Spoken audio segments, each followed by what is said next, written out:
The surviving Zephyrian ships regrouped at the edge of the solar system like wounded animals seeking shelter. Sub-Admiral Vexhai had assumed command after Admiral Krextar's flagship was crippled, but he found himself leading the remnants of what had once been the most powerful fleet in Zephyrian history. The bioships clustered together in defensive formations, their living hulls scarred by weapons that should not exist. Crew members who had conquered worlds now shook with terror, their confidence shattered by the sight of their invincible fleet being torn apart like paper in a storm. Vexhai studied the tactical displays and felt his heart racing with fear he had never known. 2/3 of the invasion force was gone, destroyed by a single human vessel that moved through space like death itself. The survivors had only escaped because the massive ship had stopped pursuing them at the orbit of the fourth planet. Captain Collins stood on the bridge of the USS Leviathan, watching the scattered alien forces on his long-range sensors. The enemy fleet was broken but not destroyed, and he knew they would eventually regroup and call for reinforcements. The decision he made next would determine whether humanity remained safe or faced an even larger invasion. Plot an intercept course for the surviving ships, he ordered quietly. Commander. Walsh looked up from his tactical station with surprise. Sir, they're retreating. We could let them go. Collins shook his head. If they escape, they'll bring back their entire empire. We end this here, or we fight a war that could last centuries. The Leviathan began its pursuit with the inevitability of a force of nature. The massive ship accelerated through space using drives that bent reality around them, achieving velocities that should have been impossible for something so large. Chief Navigator Peter Williams calculated intercept courses while the ship's artificial intelligence predicted every possible escape route the aliens might take. The mathematics were complex beyond human understanding, but the computers processed millions of variables in seconds. Sub-Admiral Vexhai watched his sensors with growing horror as the human ship approached. The massive vessel moved faster than anything in Zephyrian experience, its exotic drive systems creating gravitational waves that distorted space for millions of kilometers around it. The first hunting kill came when the aliens tried to scatter in different directions. The Leviathan's gravity cannon reached across space to catch a fleeing bioship, creating a localized distortion that compressed the vessel into a point of infinite density before dispersing its atoms as exotic radiation. Lieutenant Carol Davis coordinated the long-range attacks from her weapons station. The targeting systems tracked multiple ships simultaneously, calculating firing solutions across distances that measured in millions of kilometers. Each shot was perfectly placed to intercept fleeing vessels at maximum range. The Zephyrian captains tried every evasion technique in their arsenal, but nothing worked against weapons that manipulated space itself. Their bioships were designed for agility and speed, but how do you dodge when the space around you becomes your enemy? Dr. Johnson monitored the exotic energies being released by the gravity cannon as it fired again and again. Each shot created ripples in space-time that would be detectable by sensitive instruments for decades to come. The battlefield was becoming a permanent scar on the fabric of reality. One by one, the fleeing ships were eliminated with mechanical precision. The Leviathan's weapons reached across the void like the fingers of an angry god, touching alien vessels and reducing them to their component atoms in bursts of brilliant light. Chief Engineer Billy Thompson worked to keep the ship's systems stable as they operated at maximum capacity. The exotic matter reactors channeled energies that strained the containment fields, but the ship's advanced technology held against forces that would have destroyed any conventional vessel. Sub-Admiral Vexhai made desperate attempts to coordinate his remaining forces, but the human ship seemed to anticipate every move. Bioships that tried to hide behind asteroids were vaporized through solid rock. Vessels that attempted to use stealth technology were tracked by sensors that saw through every deception. The plasma lance arrays added their fire to the hunt, sending beams of contained stellar energy across impossible distances. Each shot was guided by targeting computers that calculated the exact position where fleeing ships would be when the energy arrived. Weapons. Officer Nancy Clark watched the destruction with professional detachment. Her training had prepared her for space combat, but nothing like this. The Leviathan was not fighting a battle. It was conducting an execution. The aliens tried one final desperate gambit, focusing all their remaining firepower on the pursuing human ship. Energy beams that could crack continents struck the Leviathan's hull and were absorbed by shields that fed on destruction. The ship's defensive systems turned enemy weapons into additional power for its own guns. Captain Collins remained calm as his ship systematically hunted down the surviving aliens. There was no joy in the slaughter, but it was necessary. Humanity could not afford to show mercy to an enemy that had murdered 3,000 people on Luna Base without warning. The last few Zephyrian ships made increasingly desperate attempts to escape. Some tried to hide in the radiation shadow of the system's star, while others attempted to reach the outer edge where they might jump to faster-than-light travel. None of them made it. The gravity cannon found each hiding place and escape route, reaching across space to touch the fleeing vessels with forces that turned matter into energy. The weapon's range seemed unlimited, constrained only by the targeting computer's ability to track distant objects. Sub-Admiral Vexhai found himself commanding the final ship as his fleet died around him. The biovessel's living hull was damaged beyond repair, its neural networks overloaded by proximity to gravitational weapons that violated everything the Zephyrians understood about physics. He managed to compose one last message to the Zephyrian High Command before the human ship found his range. The transmission was brief, but carried implications that would reshape galactic politics forever. The humans, the species they had dismissed as primitive barbarians, possessed weapons that challenged the fundamental laws of reality. The final shot from the Leviathan's gravity cannon created a miniature black hole that lasted just long enough to consume the last Zephyrian ship. Sub-Admiral Vexhai experienced a moment of impossible time dilation as his vessel crossed the event horizon, his final thoughts stretching into subjective eternity. Dr. Johnson recorded the aftermath of the battle from her science station.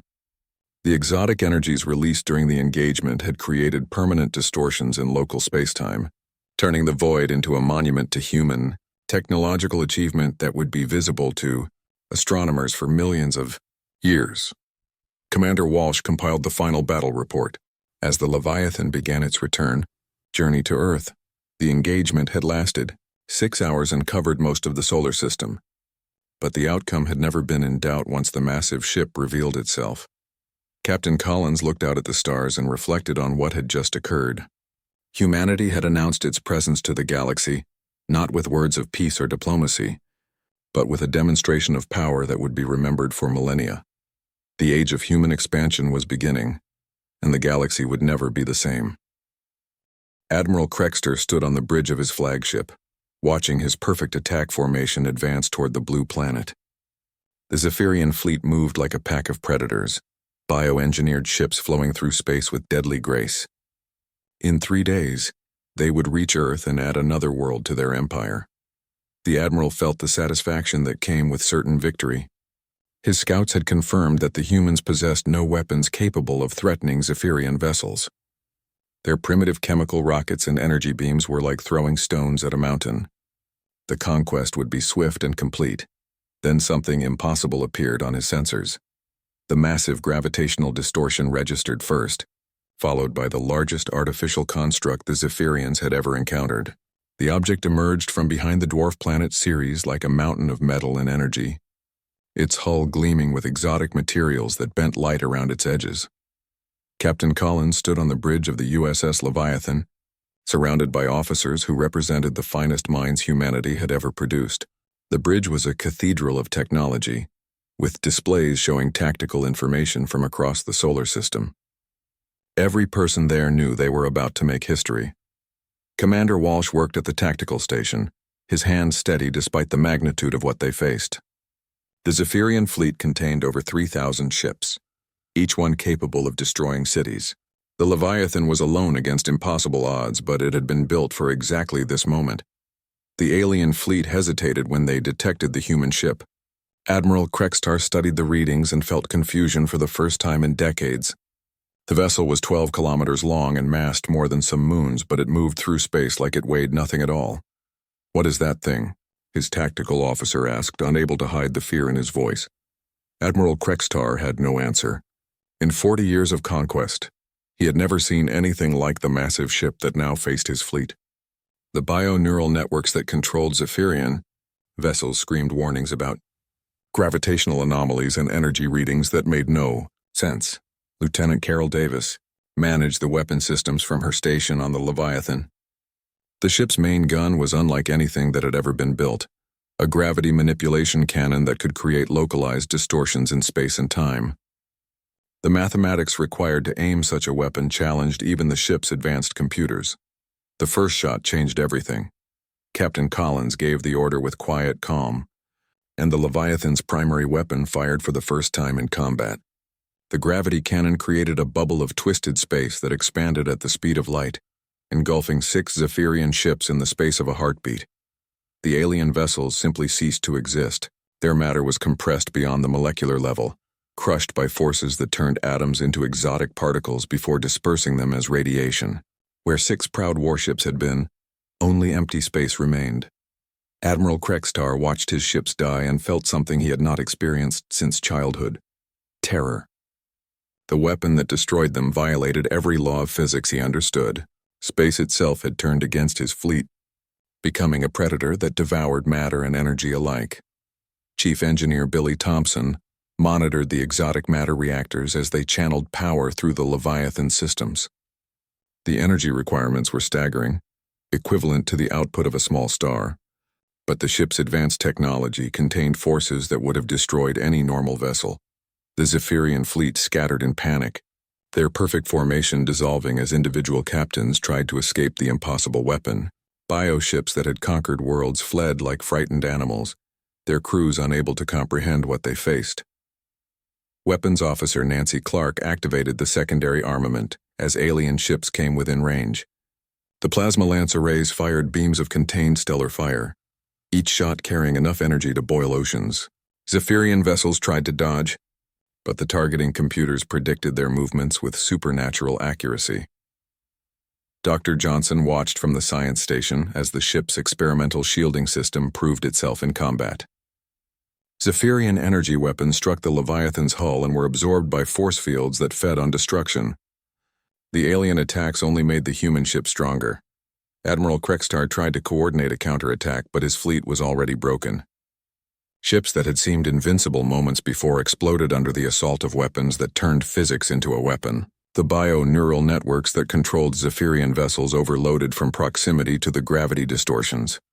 The plasma lances found their targets with mechanical precision. Carol Davis guided each shot with the skill of an artist, painting destruction across the alien formation. Ships that had terrorized the galaxy for centuries died in bursts of plasma, hot enough to ignite atmospheres. Captain Collins remained calm as reports flooded in from his officers. The Leviathan was performing beyond all expectations, its weapon systems operating at peak efficiency, while defensive shields held against everything the aliens could throw at them. For the first time since the invasion began, humans were winning. The gravity cannon fired again, this time creating a miniature black hole that lasted for 3 seconds before evaporating in a burst of Hawking radiation. 12 more Zephyrian ships vanished into the event horizon, their crews experiencing time dilation effects that stretched their final moments into subjective hours of horror. Sub-Admiral Vexhai watched from a secondary command ship as Admiral Krextar's flagship was crippled by a plasma lance that penetrated its bio-armor like it was made of paper. The proud vessel that had led the conquest of 17 worlds drifted powerless, its living hull dying from wounds that could not heal. The point defense systems of the Leviathan created overlapping fields of destruction that vaporized incoming missiles at the subatomic level. Zephyrian weapons that had cracked planets bounced harmlessly off shields that redirected their energy back at the attackers. Dr. Johnson monitored the battle from her station, recording data that would revolutionize human understanding of physics. The weapons they had built based on theoretical models were performing exactly as predicted, proving that human science had advanced far beyond what most people believed possible. The alien fleet continued to disintegrate under the relentless assault. Ships that tried to flee found themselves targeted by weapons with unlimited range, while those that stood to fight were destroyed by forces they could not understand or counter. Commander Walsh coordinated the attacks with the precision of a conductor leading an orchestra. Each weapon system fired in perfect harmony with the others, creating a symphony of destruction that echoed across the solar system. As the battle raged, something unprecedented happened in the history of the Zephyrian Empire. For the first time in their expansion across the galaxy, they began to retreat. The surviving ships fled toward the edge of the system, broadcasting desperate warnings to any Zephyrian forces within range. The message was simple but carried implications that would reshape galactic politics. They had encountered something beyond their understanding, something that treated their most advanced weapons as mild annoyances. Captain Collins watched the alien fleet break apart and felt no satisfaction in the victory. Too many humans had died before the Leviathan could intervene, and the cost of building the ship had been enormous. But humanity had survived its first test as a galactic species, and the universe would never underestimate them again. The asteroid belt held many secrets, but none bigger than the one hidden behind the dwarf planet Ceres. For 15 years, the best minds on Earth had worked in absolute secrecy to build something that would make sure humanity never faced extinction without a fight. The project had cost more money than some countries made in a decade, but now it might be the only thing standing between Earth and destruction. Captain Ryan Collins had spent his whole career preparing for this moment, though he had hoped it would never come. He stood in the command center of the USS Leviathan, looking at screens that showed the massive ship coming to life around him. The vessel stretched 12 kilometers from front to back, larger than most cities and more complex than anything humans had ever built. Dr. Amy Johnson worked at the science station, her hands shaking as she activated systems that had only existed in theory until now. The ship's main weapon was based on gravity manipulation technology that most scientists said was impossible. It could create tiny black holes and throw them at enemy ships like cosmic bullets. The Leviathan had been built inside a hollowed-out asteroid, hidden from every telescope and sensor that might betray its existence. Thousands of engineers and workers had lived their entire lives in the secret base, knowing they would never see Earth again but believing their sacrifice would save their homeworld. General Stevens sat in his command bunker on Earth, watching as the ship's systems came online one by one. The artificial intelligence that controlled the Leviathan was the most advanced computer ever created, capable of calculating the movement of entire fleets while managing weapons that could destroy planets. Colonel Janet Parker monitored the activation from the hidden control center on the far side of the moon. Her job was to make sure the ship's exotic matter reactors did not explode and take half the solar system with them. The power source was based on technology that pushed the limits of what physics allowed. The Zephyrian fleet continued its advance toward Earth, unaware that anything had changed. Admiral Cregster felt confident that this conquest would be as easy as all the others. His ships had destroyed every human vessel they encountered, and the planet's defenders seemed to have no more surprises. Lieutenant Commander Chris Bell monitored deep space sensors from one of the few remaining Earth defense ships. He was the first to notice the strange readings coming from the asteroid belt. Something massive was moving out there, creating gravity waves that should not exist. The Leviathan's crew worked frantically to bring their ship into combat readiness. Chief Engineer Billy Thompson managed the exotic matter reactors that powered the vessel, channeling energies that rivaled small stars. One mistake could turn the entire ship into a new sun, but there was no choice except to take the risk. Weapons Officer Nancy Clark calibrated the plasma lance arrays that served as the ship's secondary armament. The main gravity cannon was for destroying large targets, but the plasma lances could pick off smaller ships with surgical precision. Each weapon contained enough energy to vaporize a mountain. Dr. Kevin Moore had designed the ship's artificial intelligence over 8 years of careful programming. The AI was not truly alive, but it was smart enough to coordinate attacks across millions of kilometers of space while managing thousands of different systems at once. The first test of the ship's movement system sent ripples through space that registered on sensors across the solar system. The Leviathan used exotic matter drives that bent space and time, allowing something as large as a city to move faster than should be possible. Commander Steve Walsh managed the tactical systems that would guide the ship in battle.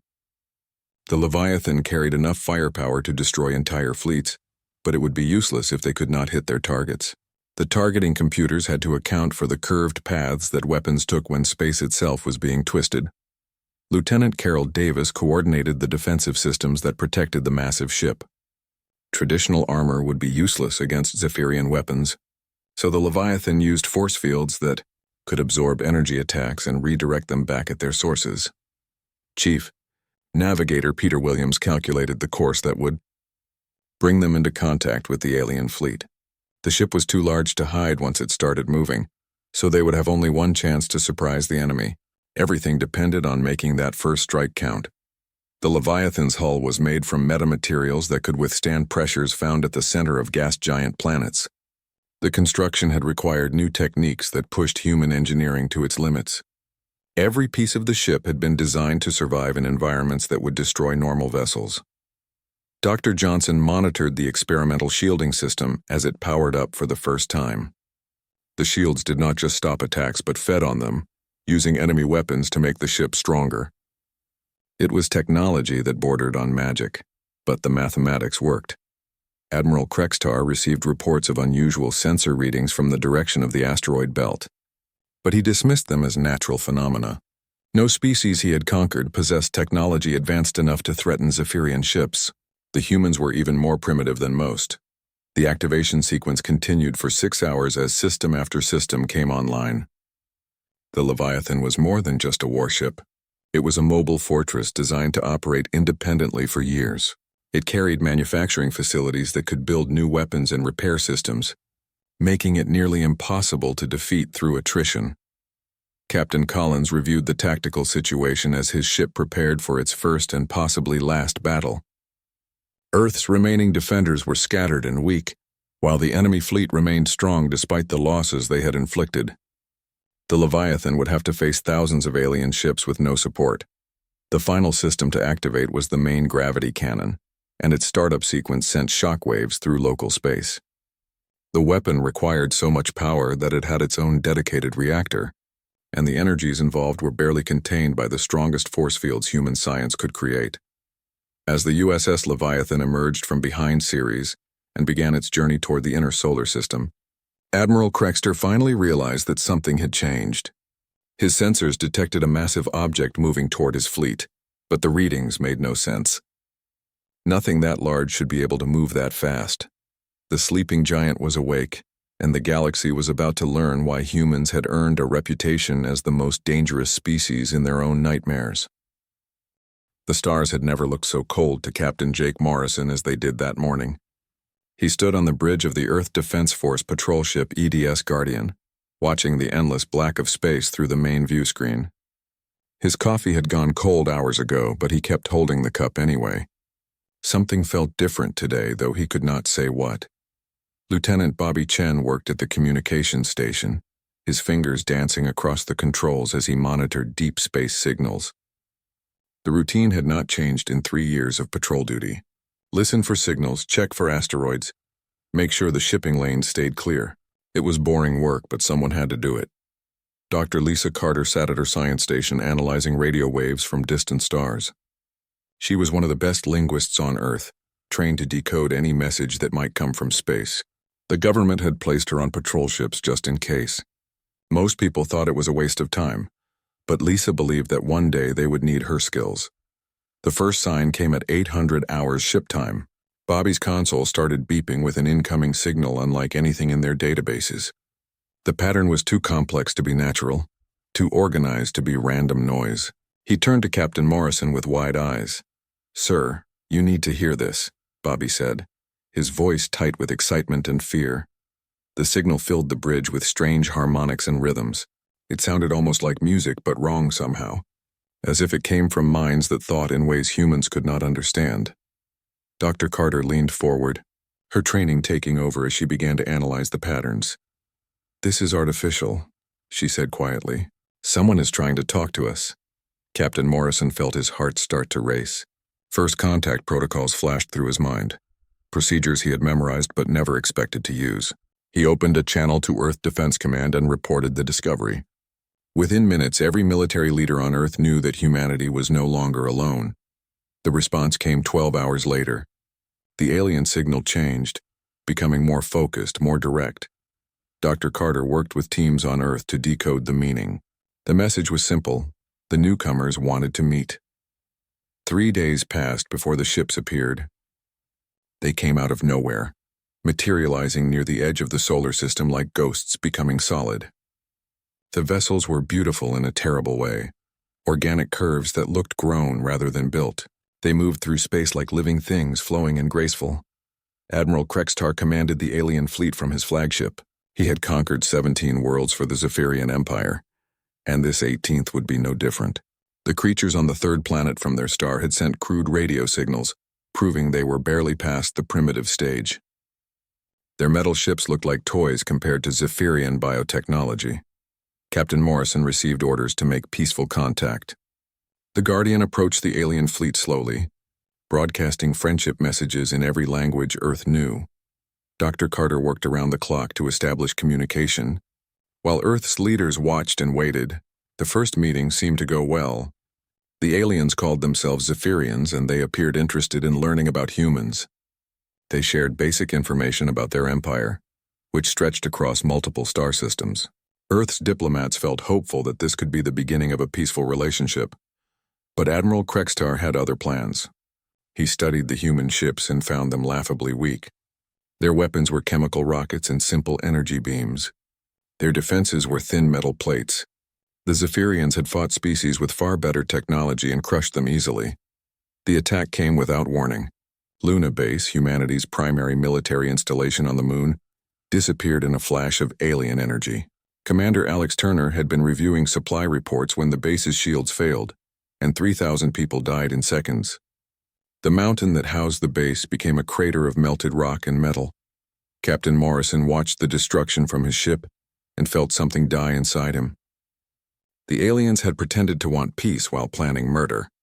He opened fire with everything the Guardian had, but the alien ships absorbed his weapons like they were nothing. Their return fire cut his ship in half. Dr. Carter died at her station, still trying to understand why the aliens had lied. Bobby Chen lasted long enough to send a final message to Earth before the bridge exploded around him. Captain Morrison's last thought was that humanity had never stood a chance. The Zephyrian fleet moved toward Earth like a dark tide.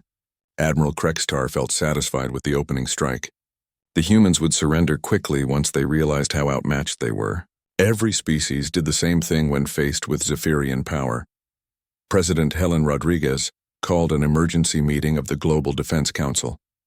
Military leaders from every nation gathered to plan humanity's defense, but the numbers looked hopeless. Earth had maybe 200 ships scattered across the solar system. The aliens had thousands. Admiral Richard Hayes commanded what remained of Earth's fleet. He was a good soldier who had served his planet for 30 years, but nothing had prepared him for this. The enemy ships could destroy anything humans built, while human weapons barely scratched their hulls. The Zephyrian advance continued for 3 days. Mining stations on asteroids vanished in bursts of energy. Research outposts near Jupiter went silent one by one. The alien fleet swept through human space like wolves among sheep, killing everything that moved. Earth's news channels showed the destruction as it happened. People watched their defenders die in the cold of space while the enemy came closer to home. Some cities began to evacuate, though there was nowhere to run. Others prepared to fight with whatever weapons they could find. But deep in the classified files of the military, something stirred. General Paul Stevens sat in his underground office reading reports that made his blood run cold. Then he opened a folder marked with the highest security classification and reached for a red phone that had never been used. Project Titan was about to wake up. News of the Zephyrian defeat spread across the galaxy faster than the speed of light, carried by quantum communication networks that connected thousands of worlds. Species that had lived in terror of the Zephyrian Empire for centuries suddenly found themselves discussing an unknown race called humans who had achieved the impossible. The Galactic Council convened an emergency session on their neutral station orbiting a dying star. Representatives from dozens of civilizations gathered in the Great Assembly Hall, their various forms creating a living mosaic of galactic diversity. Ambassador Trelnak of the Vorthak hegemony presented the captured transmissions from the battle. The assembled delegates watched in stunned silence as the recording showed a single human vessel destroying an entire Zephyrian invasion fleet. The weapons used by the massive ship violated everything they understood about physics, creating gravitational distortions that turned space itself into a weapon. Elder Vorthak of the ancient Altarian Republic spoke first, his crystalline voice carrying the weight of 10,000 years of civilization. In all our recorded history, No single vessel has ever possessed such destructive capability. The humans have built something beyond our comprehension. On Earth, President Helen Rodriguez addressed a joint session of the Global Parliament, officially announcing humanity's entry onto the galactic stage. The revelation that Earth possessed weapons capable of defending against any threat was met with both celebration and soberness about the uncertain future ahead. Captain Collins found himself promoted to admiral and placed in command of humanity's first interstellar task force. The responsibility weighed heavily on his shoulders as he realized that every decision he made would affect not just Earth but humanity's relationship with the entire galaxy. The Zephyrian Empire faced its first existential crisis in over 500 years. High Command had initially refused to believe the reports from the solar system battle, dismissing them as impossible fabrications from panicked survivors. But as more evidence arrived, even the most arrogant Zephyrian leaders began to accept the terrible truth. General Stevens oversaw the rapid expansion of Project Titan from his underground command center. Construction began immediately on 12 additional Titan-class warships, each one designed to protect a different sector of human space as Earth's influence began to spread across nearby star systems. Dr. Johnson led research, teams working frantically to understand the full implications of their gravity manipulation technology. The weapons had performed beyond their wildest projections during the battle, but the exotic matter required to power them remained incredibly dangerous and difficult to produce. The Vorthak hegemony was the first major power to reach out to humanity with diplomatic overtures. Their ambassador arrived at Earth aboard a sleek vessel that showcased technology thousands of years more advanced than anything humans possessed. Yet its crew treated the primitive human diplomats with newfound respect. Other galactic civilizations quickly followed suit. The Altarian Republic offered trade agreements that would give humanity access to technologies they could not yet imagine. The Centauri Collective proposed mutual defense pacts, eager to ally themselves with the species that had broken Zephyrian military dominance. Commander Walsh, now serving as Admiral Collins's chief tactical advisor, prepared strategic assessments of potential threats and allies. Humanity had won its first galactic conflict, but the victory had painted a target on Earth that would attract attention from across the galaxy.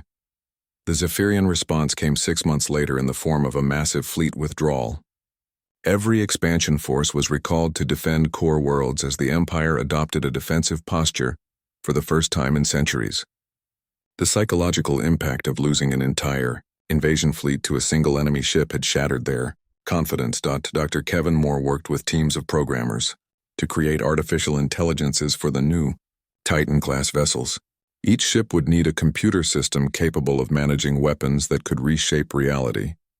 But the complexity of such systems pushed human technology to its absolute limits. The first diplomatic summit between humanity and the Galactic Council took place on a neutral space station near the edge of human territory. President Rodriguez led the delegation, accompanied by Admiral Collins and a team of scientists who demonstrated scaled-down versions of Earth's gravity manipulation technology. The demonstration had its intended effect. Representatives who had initially seen humans as upstart primitives now spoke with careful respect about Earth's technological achievements. Several civilizations privately approached human diplomats with requests to purchase gravity-based weapon systems. Colonel Janet Parker monitored the construction of humanity's expanding fleet from her command center on the Moon. Each new Titan-class ship represented a massive investment of resources and technology, but the security they provided was invaluable in a galaxy full of potential threats.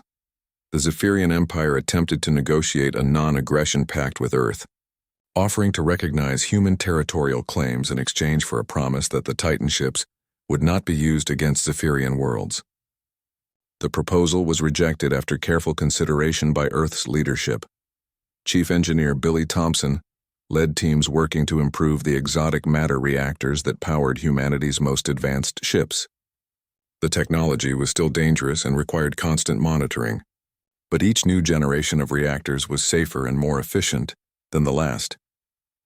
As the USS Leviathan patrolled the outer edges of human space, its massive form served as both protector and warning to any species considering aggressive action against Earth. The ship had become a symbol of human determination and technological achievement. Lieutenant Carol Davis was promoted to weapons development, leading projects to create new applications for gravity manipulation technology. Her teams worked on everything from planetary defense systems to mining equipment that could reshape asteroids with surgical precision. The galaxy began to adapt to the new reality of human power. Trade routes shifted to avoid human territory unless proper diplomatic arrangements were made. Species that had never communicated with each other found themselves cooperating to understand the implications of Earth's technological breakthrough. Chief Navigator Peter Williams plotted courses for humanity's first interstellar colonies, calculating the optimal locations for settlements that could be defended by the growing fleet of Titan-class vessels. The age of human expansion was beginning in earnest. Dr. Johnson published research papers that revolutionized galactic understanding of physics and engineering. Human universities became destinations for alien scientists eager to learn about gravity manipulation, while Earth's finest minds were invited to share their knowledge across the galaxy. The transformation was remarkable. In less than 2 years, humanity had gone from an unknown species isolated on a single world to a major galactic power whose military capabilities were both feared and respected. The Titan ships patrolled human space like mechanical gods, ensuring that Earth would never again face the threat of extinction. Admiral Collins stood on the bridge of the Leviathan, looking out at stars that no longer seemed cold and distant. Humanity had taken its place among the galactic community through strength rather than diplomacy, proving that even the youngest species could change the course of history. The universe had learned a fundamental truth about humans. They were not content to simply survive. When threatened with extinction, they had built something capable of threatening the extinction of others. In a galaxy where strength determined survival, humanity had announced that they intended not just to survive but to thrive among the stars.